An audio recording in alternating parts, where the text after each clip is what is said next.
UPI చెల్లింపులు ఎక్కువగా చేస్తున్న వారి కోసమే ఈ అలర్ట్. ఫిబ్రవరి 1 నుంచి కొన్ని కొత్త రూల్స్ రాబోతున్నాయి. వివిధ చెల్లింపుల విధానాన్ని యూనిఫైడ్ పేమెంట్స్ ఇంటర్ఫేస్ యూపీఐ మార్చేసింది. ఇప్పుడు national payments corporation of India February 1 నుంచి ప్రత్యేక అక్షరాలు ఉన్న లావాదేవీలను తిరస్కరించినట్లు తెలిపింది.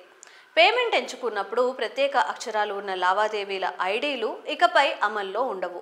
అంటే మీరు చెల్లింపులు చేసినప్పుడు యూపీఐ యాప్ లావాదేవీ ఐడి ఆల్ఫా న్యూమరిక్ రూపంలో ఉన్న వాటిలో ప్రత్యేక అక్షరాలు ఉంటే అవి రిజెక్ట్ అవుతాయి.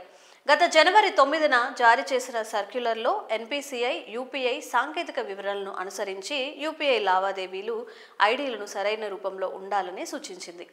ఇందులో కీలకంగా ఐడీలు కేవలం ఆల్ఫా న్యూమరిక్ అక్షరాలతో మాత్రమే ఉండాలని నిర్ణయించబడింది.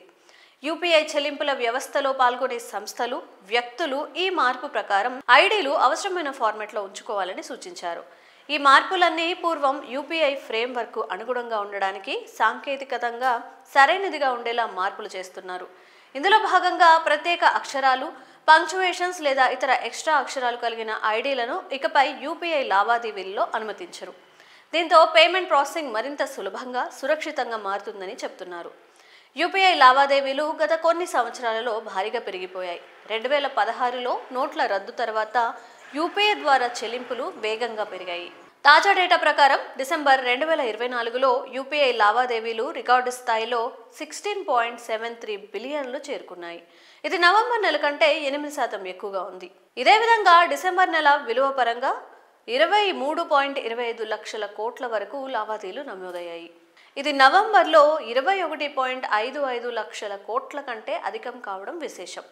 యూపీఐ ద్వారా జరిగే చెల్లింపుల పెరుగుదల అనేది దేశంలోని డిజిటల్ పేమెంట్స్లో మంచి మార్పును సూచిస్తుంది. చాలామంది వినియోగదారులు తమ రోజువారీ వ్యాపారాల కోసం యూపీఐని ఎక్కువగా ఉపయోగించడంతో ఇది దేశ ఆర్థిక వ్యవస్థలో ఒక కీలక పాత్ర పోషిస్తోంది.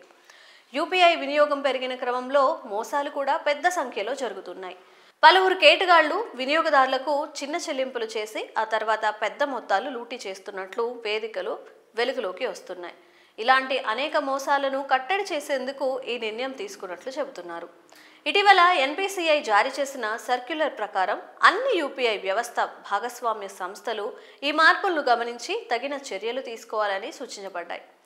యూపీఐ లేదా బ్యాంక్ అప్లికేషన్ను తెరిచినప్పటికీ లావాదేవీ స్వయంచాలకంగా ఆమోదించబడదు. వినియోగదారులు తమ యూపీఐ పిన్ను నమోదు చేయడం ద్వారా మాత్రమే చెల్లింపు అభ్యర్థనకు ఆమోదం లభిస్తుంది.